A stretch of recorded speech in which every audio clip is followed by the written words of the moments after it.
Well, a very warm welcome to this single live session looking at Margaret Fell, the mother of Quakerism, her life, writings and legacy. We'll see what we can cover in the next hour.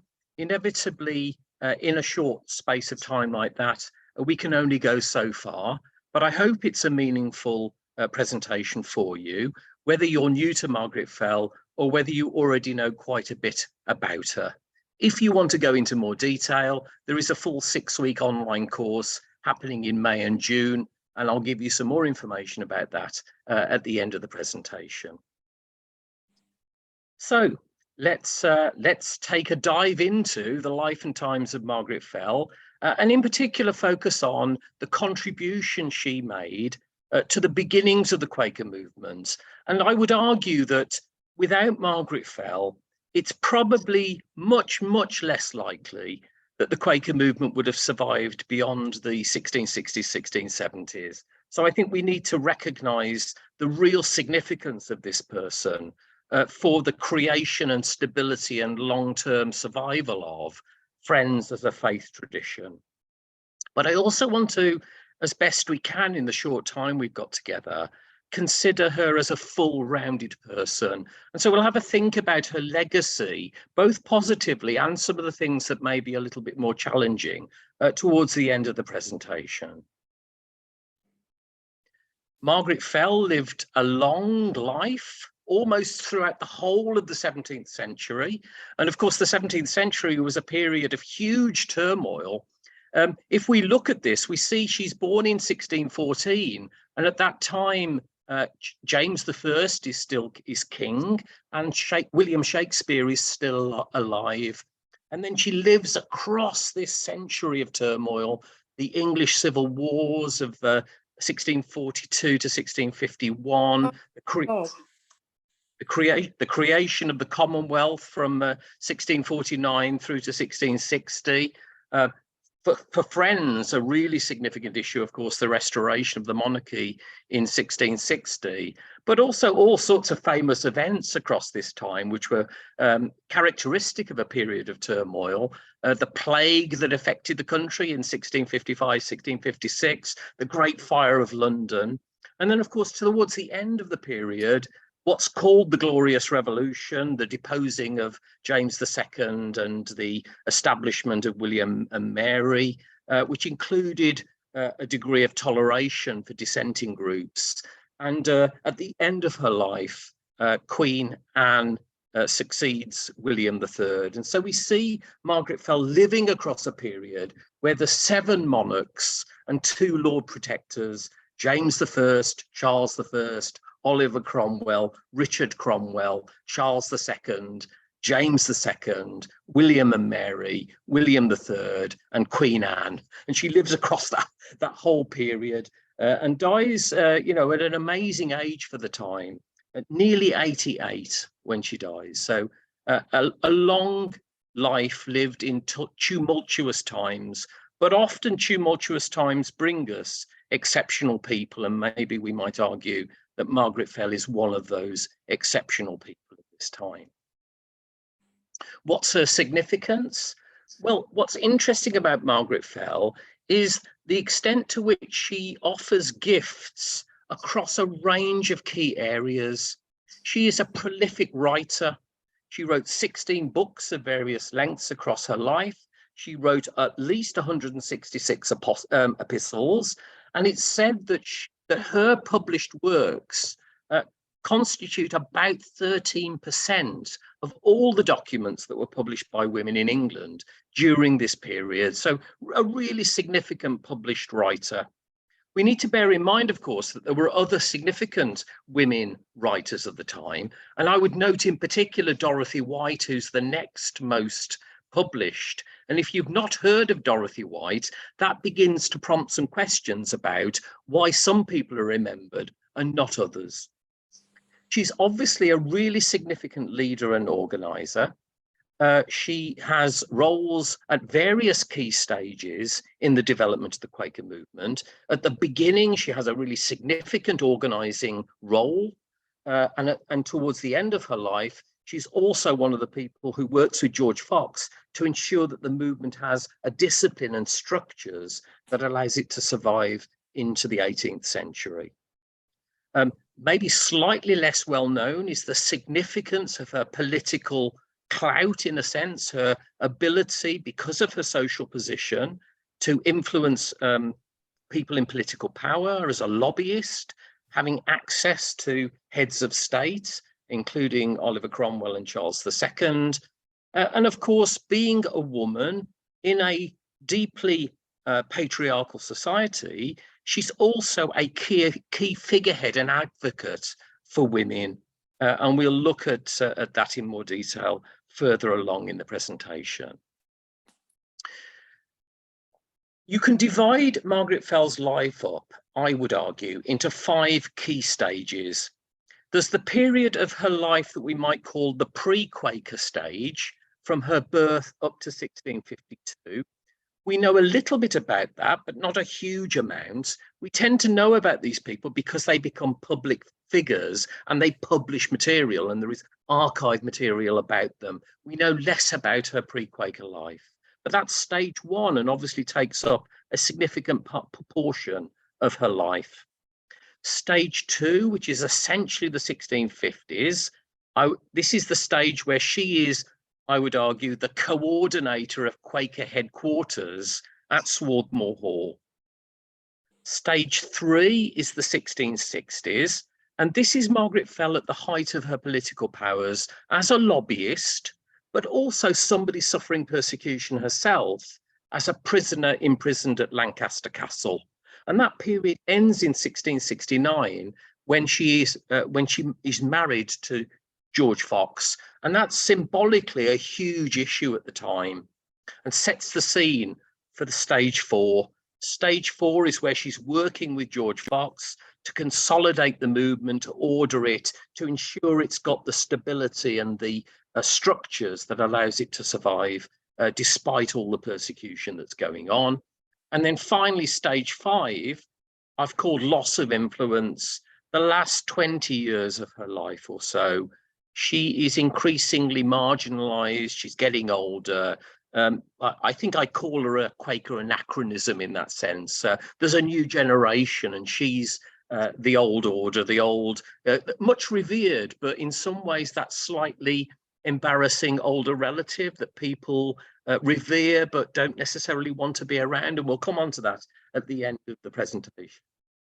So those 5 stages give us a sense of the various things that Margaret Fell was doing at those different stages of her life.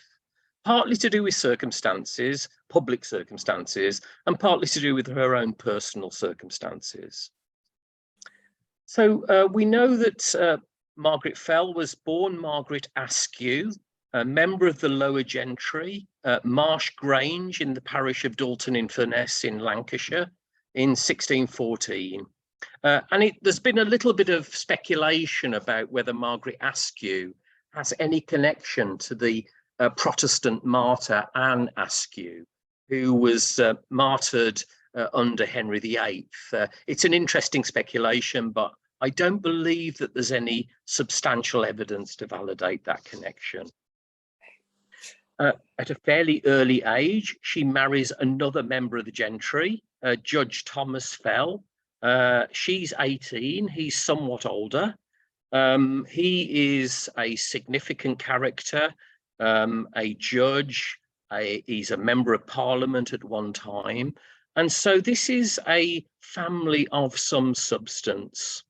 We don't know a lot about them, but I think we can assume that they come from what we might call the Puritan community in the north of England. Many parts of the north of England tended to be higher church and royalist in their convictions during the Civil War. But it's very clear that Margaret and Thomas are of the Puritan sort. And it's often said that they are seekers in a sense. They encourage people with interesting religious ideas to come to their home. And there's an interesting issue of speculation about the influence of other radical Puritan groups before the emergence of Quakerism, such as the Grindletonian movement, which was active all across the north of England in the 1620s, 30s and 40s. She has 8 children, 7 daughters and 1 son. And as you can see, she has her first child very early in the marriage and continues to have children up to and including the time that she becomes a Quaker. And because she's effectively the lady of the estate, of the manor, she's managing a sizable estate. Although she's confined to Swarthmore Hall, she seems to have had significant responsibility for managing that estate, given that she's married to someone who, at least part of the time, would have been an MP in London, and other times would be undertaking his duties as a judge in various parts of the country. And Sally Bruneel, who wrote an important book about Margaret Fell's theology, said, separately, they were privileged, but together they were a force to be reckoned with. And I think we need to recognise the significance of Thomas Fell for Margaret Fell in terms of enhancing her capabilities and her profile and her social status, and that helping her to become such a significant character. She's not dependent on Thomas Fell, and in many ways, when he dies, it's a liberation for her in terms of her public life. But they do seem to be a solid couple who support each other, where there's mutual responsibilities, and Margaret Fell does have significant, what we would call today, managerial responsibilities on the Swarthmore estate. So let's move into this first key period as a Quaker, and I'm calling this the period where she's effectively the coordinator of Quaker headquarters at Swarthmore Hall. So Swarthmore Hall, often regarded as the birthplace of the early Quaker movement. I've been privileged to teach courses about Margaret Fell at Swarthmore Hall, which is obviously a really interesting thing to do, to be able to spend a weekend looking at her in her own home. But this is really significant, I think.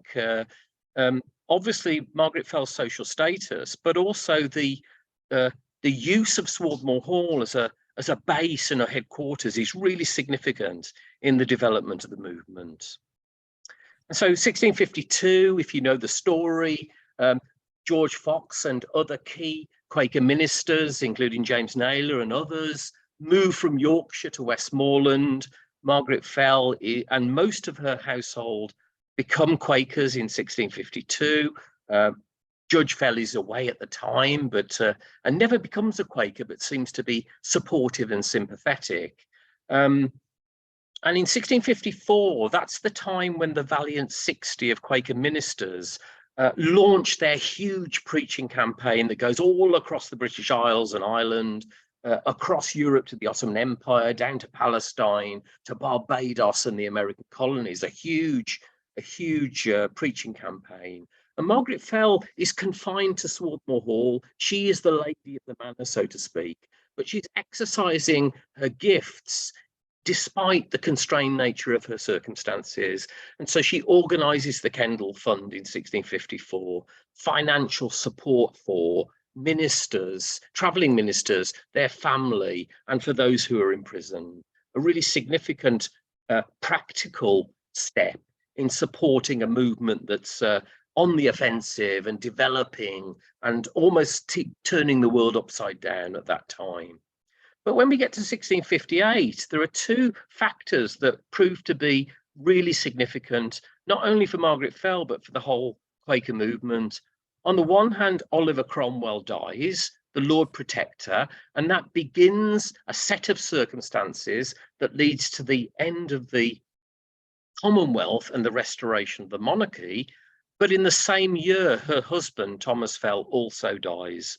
Now, the situation is that her older children are getting to the stage where they can take responsibility for the management of the estate, and Judge Fell dying frees her to have a more freer role where she can travel and use her political influence, as we will see in a moment or two. And so this period, and actually most of her life, Margaret Fell does spend at Swarthmore Hall.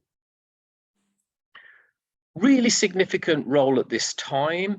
I've kind of called her the managing director of the headquarters. You know, it's a modern term, but I think you know what I mean by that. She's developing structures of coordination. She's coordinating communication. She's progress reporting. She makes Swarthmore Hall the clearing house for the circulation of letters that the movement used to keep each other up to date with what's going on.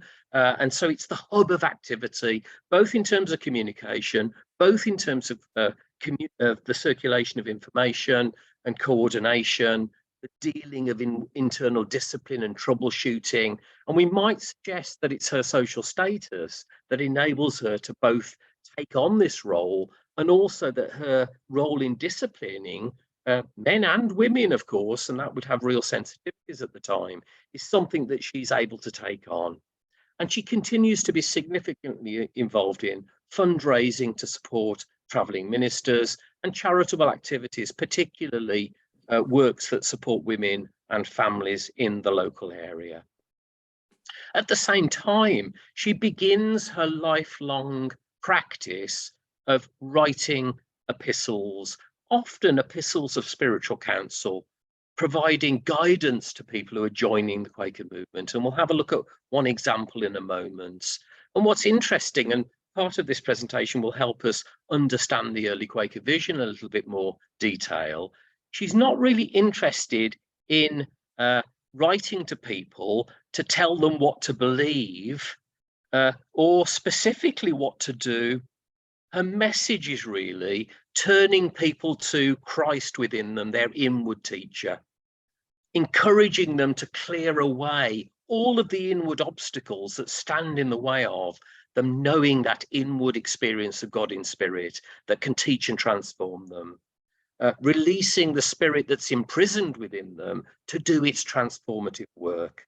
And the way she describes that helps us to appreciate how early friends used the Bible. The Bible narrative is used as a metaphor for the inward spiritual life. So let's look at one particular example.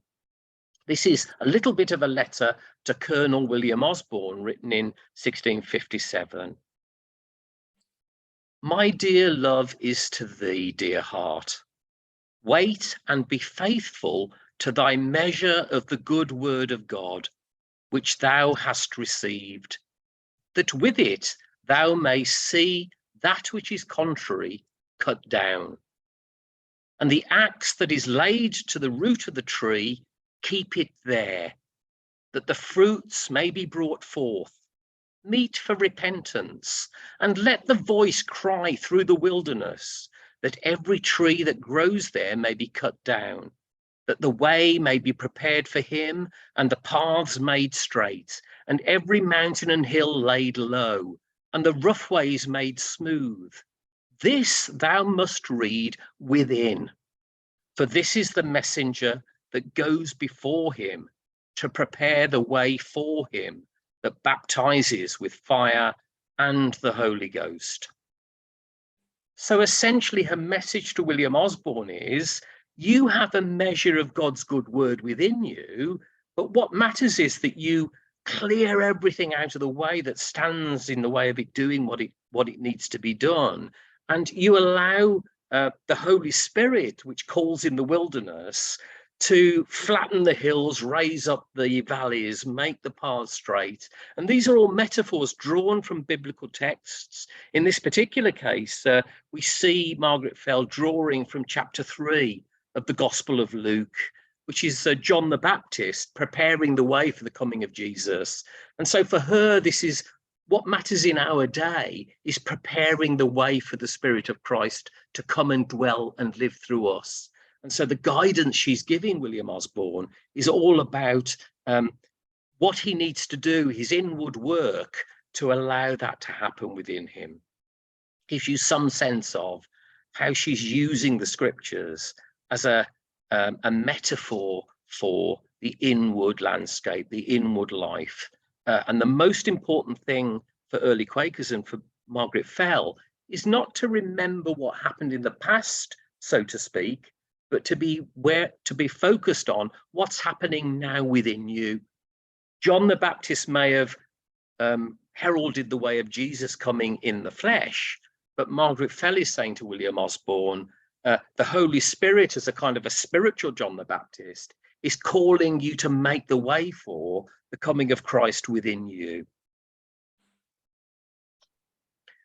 At this time as well, Margaret Fell is beginning her role as an advocate for Friends, arguing for the release of prisoners, defending the Quaker position, responding to those people who are misrepresenting Quakers, lobbying for prisoners to be released. And so we see her using her skills from her home at Swarthmore Hall on behalf of the Quaker community, using her skills as a writer, using her personal status to gain access to those in power, and drawing on the legal expertise of her husband, Thomas Fell, in doing that kind of work. And here's one little bit of an example of a letter that she writes to Oliver Cromwell. And it'll be interesting to see how you feel about the tone of this letter when she's addressing the head of state. Now, apparently this letter is written on behalf of Dorothy Pearson, who was married to Gervase Pearson, another significant early friend. And Dorothy Pearson was preaching publicly in York, and she was arrested and thrown into prison, even though she was pregnant, heavily pregnant at the time, and ended up giving birth within the prison. And so Margaret Fell is writing to Oliver Cromwell, condemning this kind of persecution, and really saying that you're behaving as badly as the old persecutors of the past, like Queen Mary. And so this is just one short phrase from this letter. I am moved of the Lord by the eternal spirit of life to speak to that in thy conscience, which is eternal, which is of God, which will be an eternal witness to me against all the pollutions that thou lives in.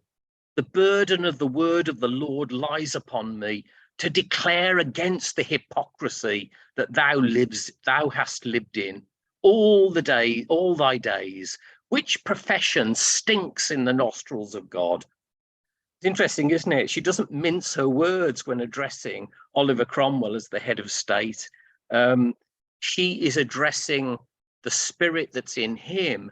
The spirit in her, she is saying, is addressing the spirit in him. And she's appealing to that spirit in his conscience to recognize that the way he's behaving is an abomination. It's hateful to God. That's effectively what she means by it's stinking in the nostrils of God, which seems to be a reference to the prophet Isaiah 65:5. This is about God becoming aware of something that's hateful, that's an abomination. And Oliver Cromwell is being accused of not doing enough to manage the kind of persecution that God's people are experiencing. As I say, she's not mincing her words there. It's interesting that she could get away with that kind of language at the time. Amazing. A really interesting part of the story, which we'll touch on briefly now, is that Margaret Fell had an interesting experience of seeking interfaith engagement and wrote a number of letters in the late 1650s and into the beginning of the 1660s to the Jewish communities, primarily those Jewish communities in Amsterdam. And this is an interesting part of the story, not often well known, and I think it reveals a couple of things. It reveals, first of all, the fact that there was something about the early Quaker vision that made them more sensitive to people of other faiths than maybe was the common within the culture of the day. But of course, it also reveals some sensitivities about Christian-Jewish relationships. Just a little bit of background: Jewish people came to England as a result of the Norman conquest in 1066, and were important in terms of trade and finance and so on. But they were, like they often were across Europe, scapegoated, seen to be an enemy within. Edward I expels the Jewish people from England in 1290. But by the time you get to the middle of the 17th century, there's real interest in the Jewish people returning to England. And that seems to be for two reasons. One is their significance in trade. The other one is religious. There's this idea that we're coming towards the end times. And in the end times, the Jewish people will be drawn back into the true faith. And so it's all tied up with the kind of messianic expectations about the return of Christ at that time. Having said that, it seems as though the Jewish people are really not interested at all in what these Christians are saying, because they've got their own feverish messianic expectations happening at the same time. But Cromwell calls a conference in Whitehall in 1655 to consider the readmitting the Jews to England. No formal decision is taken, but the Jews begin to return anyway and become a presence in England as a result ever since. Now, Margaret Fell writes a number of letters. She tries her best to only use material from the Hebrew scriptures. She doesn't use the words Jesus and Christ. She's addressing them in quite a sensitive way. And one of the key messages she gives them is, despite what you've been told, you're not shut out of the people of God. You're not shut out of the covenant with God. And she writes in her first letter to Manasseh ben Israel, who was a key leader of the Jewish communities in Amsterdam at the time. Now, the free grace of the everlasting God is offered to you this day, and therefore return to the pure light and the law written in the heart, which is spiritual, good, just, and good. And by that, let your minds be guided and led up to God, who is light, who hath said, I will be a light to Israel. So this is a relatively positive message that she's giving. She's not condemning them. She's saying that God hasn't forgotten you. Like everyone else, there's a possibility now to turn to the light that's within people. So it's quite a positive message. And she tries to be sensitive in terms of only using Old Testament references. Having said that, there are two key issues here that are less than sensitive. The first is that it's clear that Margaret Fell's understanding of the nature of Judaism is about 1,600 years out of date, because her understanding of Judaism will be based on what she could read in the Bible. The other, and so she doesn't know what Judaism is actually like in the 17th century. The second thing is she uses the challenge and the condemnation of the Hebrew prophets against them, and that's a highly insensitive thing to do, really. But you know, it's characteristic of its time.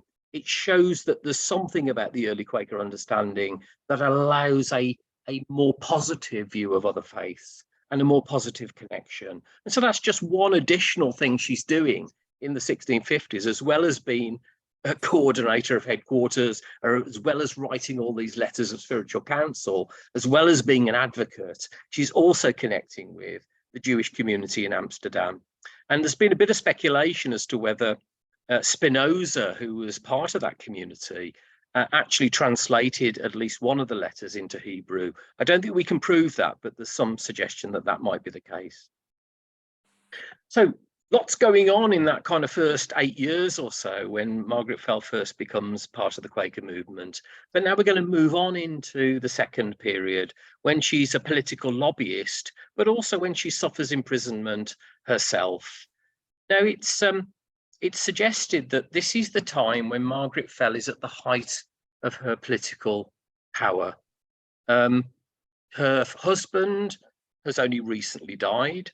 She's a member of the gentry. He was an MP and a judge. She can use that social status to gain access to those in power. And when the monarchy is restored in 1660, it's unclear at the beginning whether the king will maintain his promise of a religious toleration. Unfortunately, there's an armed rebellion in London by the Fifth Monarchists, a radical group at the time, and that really results in the sort of persecution that we see for the rest of the century, the persecution of all those who are not prepared to conform to the practices of the Anglican Church. And so Quakers are possibly enemy number one at this time, because they've been so visible and so successful over a relatively short period of time. But Margaret Fell, now freed up from having to be at Swarthmore Hall all the time, goes to London, lobbies the king, actually is the first person to write to the king with what we might call a peace declaration, some months before the men's version of this, which is the one that tends to get remembered. And then slightly later, she's imprisoned at Lancaster Castle as a result of holding worship at Swarthmore Hall. And during that time, she writes perhaps her most famous piece, Women Speaking Justified. And right at the end of the period, we get this really significant and symbolic marriage between Margaret Fell and George Fox. And this is, as I say, the time when her political and religious influence seems to be at its height, despite the really difficult things that the Quaker movement are experiencing. And so for a period of about 15 months in 1660 into 1661, she's actually in London, staying in London, and she seems to have access to the royal family, Charles II, the Duke of York, who is to become James II, the Queen Mother and the Queen of Bohemia.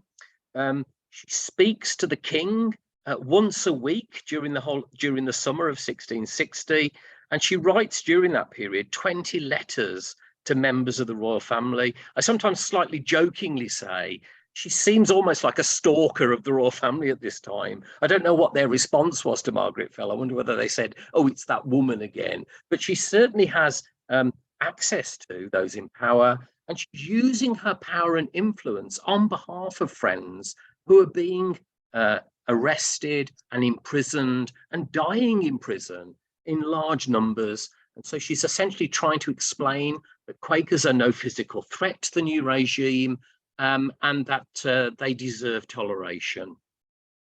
And so that leads to the first formal declaration to Charles II by a Quaker that we might call a peace declaration. And it's called a declaration and an information from us, the people of God called Quakers.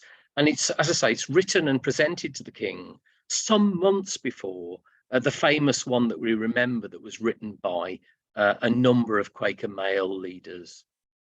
And this is just a short passage, which is probably well known. We are a people that follow after those things that make for peace, love, and unity. It is our desire that others' feet may walk in the same, and do deny and bear our testimony against all strife and wars and contentions that come from the lusts that war in the members. Our weapons are not carnal, but spiritual. And these are arguments that the men use in the famous declaration that we remember. Two key biblical passages used here. The first one is from the beginning of chapter 4 in the letter of James, where he talks about what causes conflict between you. What causes it is that you want things, you want to grab things, you want to hold things, and that causes conflict. And she's effectively saying we've been liberated from those lusts. We're no longer kind of addicted to those things. We're living in a different way. And then the second point, we may fight, but we don't fight physically, we fight spiritually. Our weapons are not carnal, but spiritual. And again, that's drawn from a small section from Paul's second letter to the Corinthians, chapter 10, verse 4. And these are passages that Quakers quote time and time again in justifying their position as a peaceable people. But it's not, she's, despite the fact that she's wanting to get toleration and she's trying to be diplomatic, she's also not prepared to just give in on everything. And so this is some really interesting words that she says at her trial at Lancaster in 1664. I own allegiance to the king as he is the King of England, but Christ Jesus is the king of my conscience, and I would rather choose prison for obeying God than my liberty for obeying men, contrary to my conscience. So, ultimately what she's saying is, me personally, Margaret Fell, and we as Quakers, we recognise the authority of the king in its place, but our ultimate authority comes from somewhere else. It's an eternal authority. It's Christ who's the king of my conscience. And so she's not prepared to go too far in laying down the essentials of the Quaker faith. And she's prepared to say that Christ Jesus is the primary king, not King Charles II. So as we said, perhaps Margaret Fell's most famous piece of writing, Women Speaking Justified, was written during her imprisonment in Lancaster in the mid-1660s and published in 1666. This is really significant. I would say that I don't think her arguments are innovative here. She's drawing on Quaker arguments that other Quaker women have used in the 1650s, but she's using her influence again in a positive way, both for herself as a woman, but of course for all women in terms of spiritual equality. And her basic argument is, when things were created in the beginning, there was no distinction between men and women, no separation, no fundamental conflict between those two forms of humanity. But it was the fall out of Eden, it was the disobedience of humanity, the falling out of right relationship with God, the corruption of human nature, that created the divisions between men and women. But crucially, from Margaret Fell's point of view, that's been put right. Jesus Christ created a new humanity and a new possibility in which men and women in him are reconciled and become one again. Another key argument is that she draws on the way in which the Bible, particularly Revelation, talks about Jesus as the groom and the church as the bride. And the church is the true woman, but the church, of course, contains men and women. So although the church is the woman, the church contains men and women. She also has to deal with the old clobber text from First Letter to the Corinthians about women not speaking in church. And she argues that Paul's not talking about all women. He's only talking about women who aren't yet transformed. When somebody is transformed, it is Christ speaking and acting through them. And how dare anyone stop Christ speaking through a woman? The people that Paul was addressing were people who were talking in their own human will.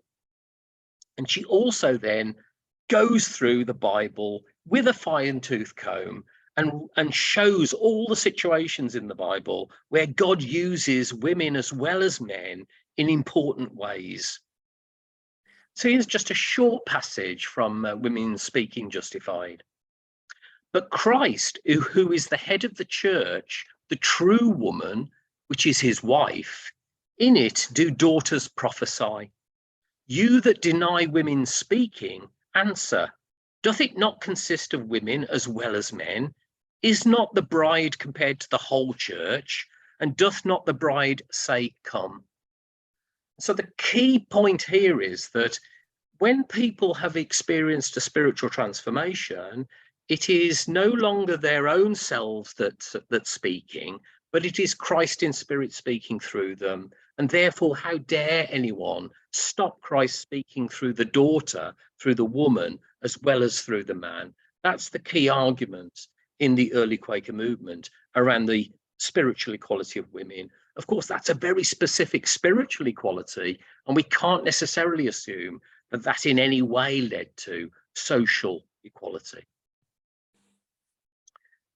Okay, so this is a bit of a whistle-stop tour, but we're moving now into the third stage. So we get to the end of the 1660s. The Quaker movement has been through a truly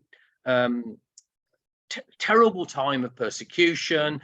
Most of the first generation of leadership have died, and the movement is in a fight for survival. In many ways, her marriage to George Fox is of huge symbolic significance. And the two of them are really the mother and father of Quakerism, shoring up the movement, consolidating it, ordering it in order that it can survive into the future. And it's really interesting to look at some of the imagery around this marriage. I'm sure for the two of them, it had a personal significance, but it had a much bigger religious significance for the Quaker community that regarded itself as the true church. The father of Quakerism was marrying the mother of Quakerism. And in many ways, the way it's presented is that the Quaker marriage of George Fox and Margaret Fell is in some senses a representation of the restored relationship of the new creation, the restored relationship of Adam and Eve, so to speak, through Mary and Christ. And so Christ the Lamb as the bridegroom, George Fox, is joined to the redeemed church as the bride, Margaret Fell.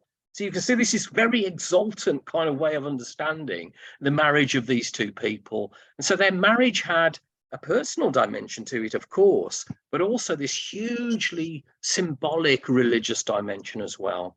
And it begins this process of the Quaker movement moving from a flexible spirit-led movement to becoming an ordered denomination, the Religious Society of Friends, with George Fox as the bridegroom and Margaret Fell as the bride, as the Christ and the church, in a kind of symbolic way. And her relationship to George Fox is quite interesting. Often the followers of James Naylor are accused of treating him as though he was Christ, but this does seem to have been a common situation in the early movement. And so this is the way that Margaret Fell addresses George Fox in a letter in the 1650s. "O thou bread of life, without which bread our souls will starve.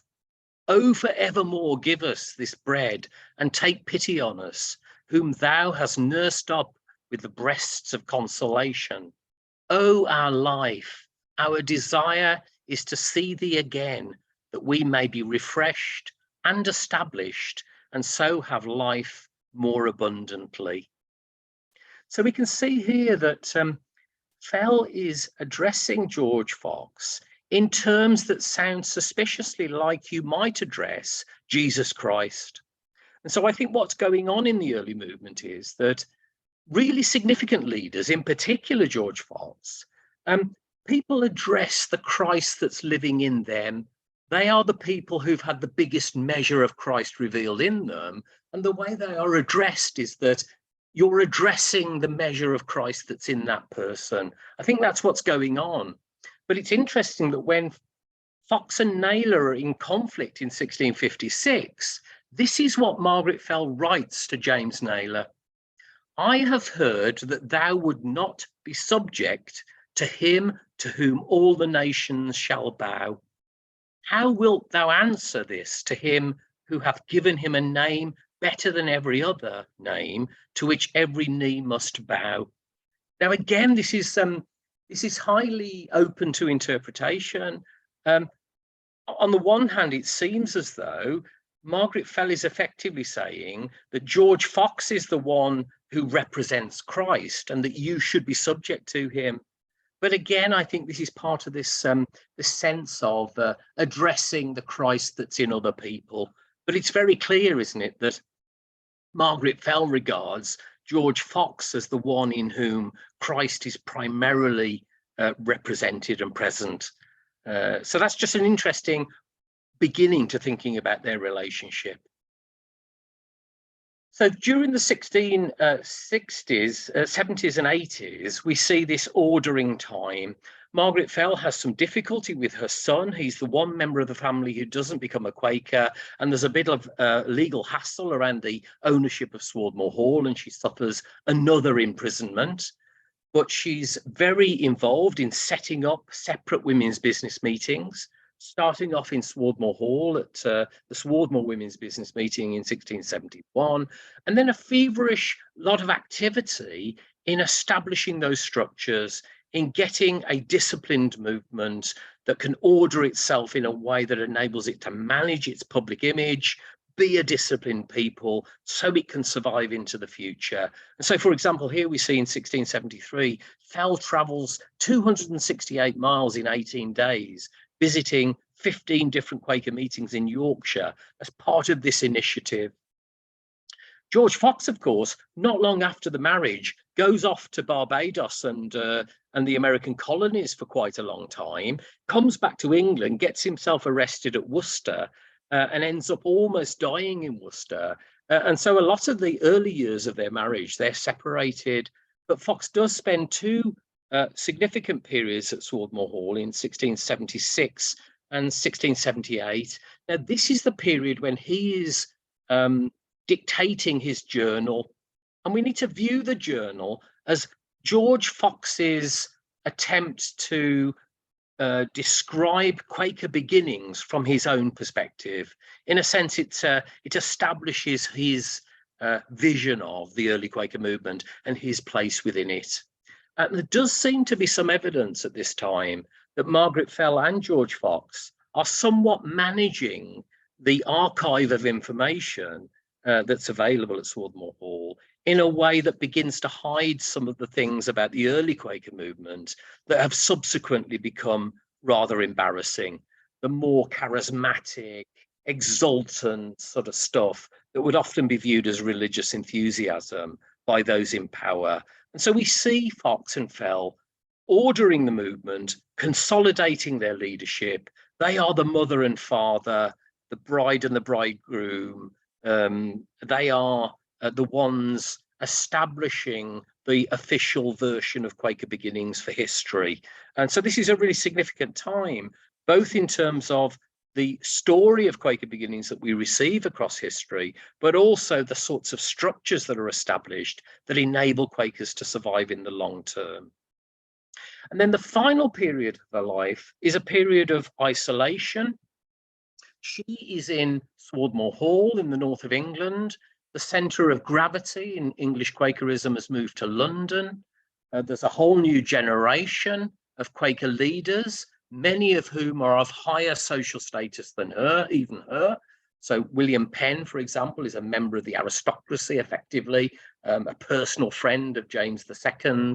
And so we see increasingly Margaret Fell as a sort of a leader from the past, revered but at a distance, the new leadership and the new generation taking the Quaker movement in a different way.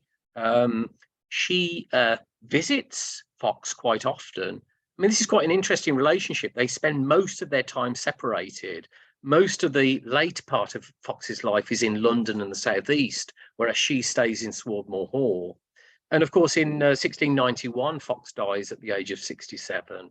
But Margaret Fell maintains her connection with London until quite late in her life. She travels to London to visit friends on a number of occasions, making her final visit in 1697 when she's the age of 83. This is a long journey by horse and carriage. And so this is an amazingly robust woman given her life and circumstances. We also begin to see at this time, not only she loses influence, not only is she isolated, but she begins to have real concerns about the direction of the Quaker movement. And we see what's being called the silly poor gospel epistles, and we'll have a short reference from that in a second.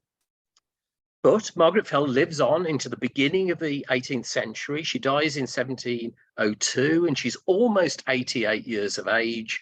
But at that time, her status as the mother of Quakerism is unchallenged, but her political and religious influence has waned. She's isolated in the north.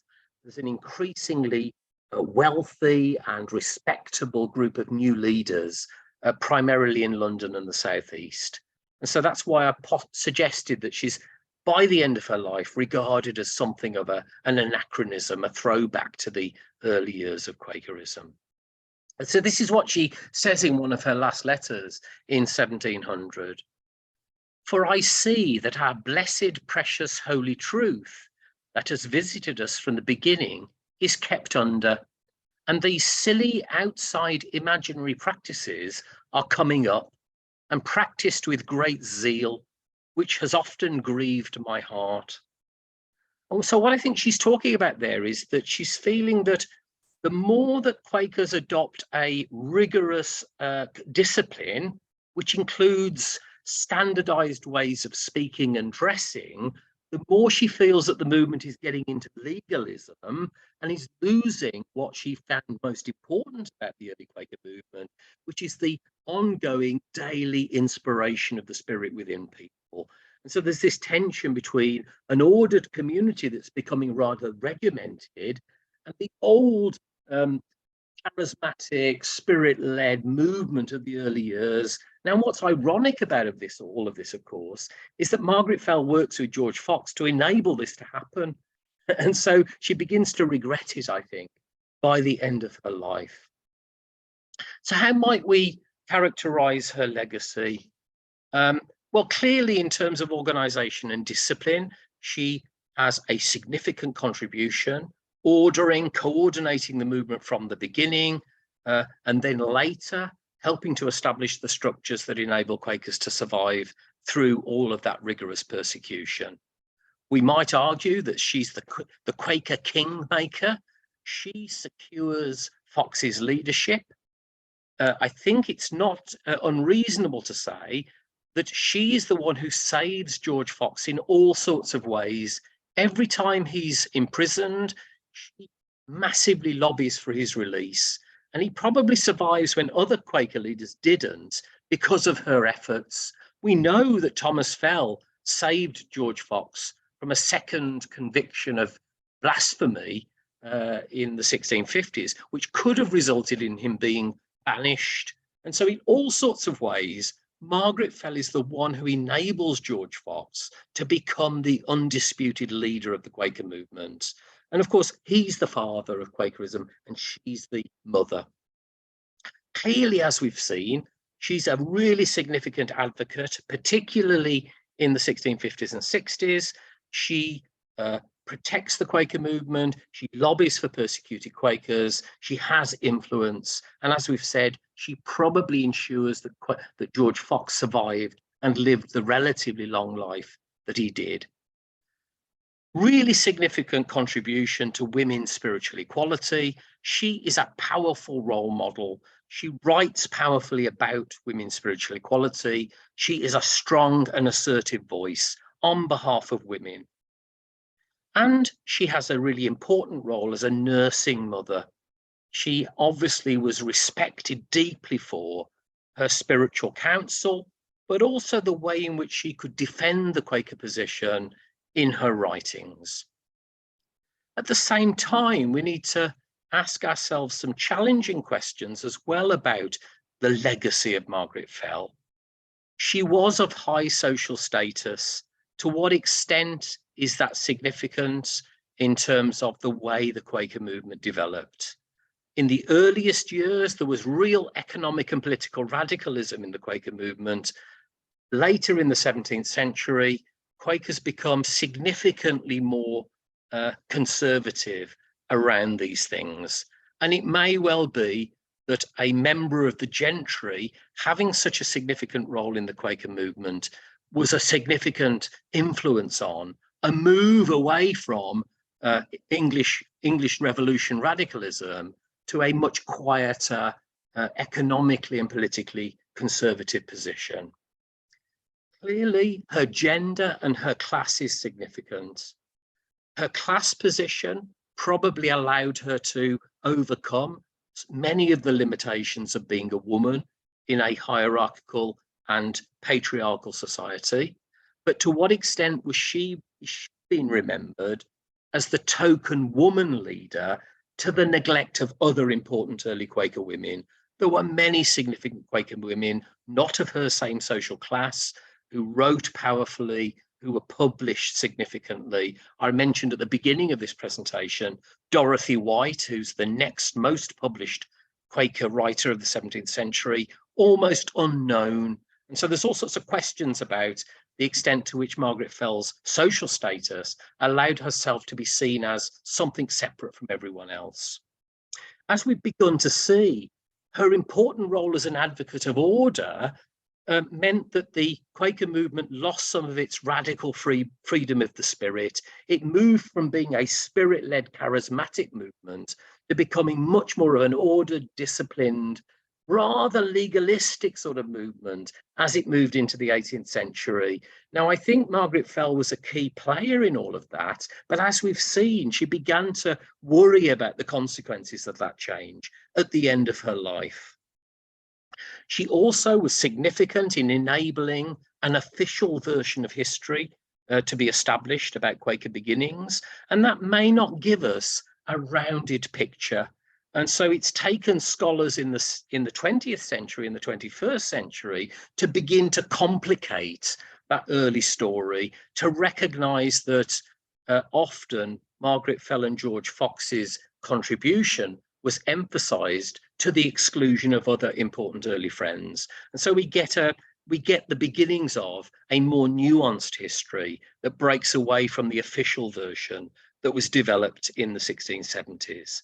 And finally, this is a hugely influential person, a person of great skill and capability, an exceptional person in all sorts of ways, but we need to try and avoid the hagiography, the turning of people into an unrealistic saint. And so one of the things in the more detailed course we'll be doing is trying to get beneath the surface and think about who the real Margaret Fell was. So that's pretty much the end of the presentation. I hope you're all still conscious. I just want to give a plug. If you want to go deeper with this, if you want the opportunity for much more dialogue and interaction, we have a 6-week course running from the 16th of May to the 27th of June. That will cover 6 key themes: a general overview of her life, looking at her as organizer and spiritual counselor, as theologian and champion of women, as advocate and lobbyist. The letter to the Jews we'll look at as a specific issue, and also her later life and legacy. And this will happen online in Moodle, but we'll also have 3 90-minute sessions. And in each of those sessions, we'll have a key speaker who's written and published on Margaret Fell. First one, Sally Brew-Neal, whose book on Margaret Fell's theology is really significant. In the second one, Joanna Godfrey Wood, who's published a couple of things recently on Margaret Fell, one for the Kindlers and one in the Quaker Quicks series. And in the final live session, Christiana Polder, who's written on the significance of Fell and Fox's marriage and their relationship for the development of the Quaker movement. And she also wrote the chapter on Margaret Fell in the recent volume, The Quaker World. And so that's basically what we'll be doing in the course, if I can tempt you to join us. But I'm going to stop now and hope that we've got some time for conversation.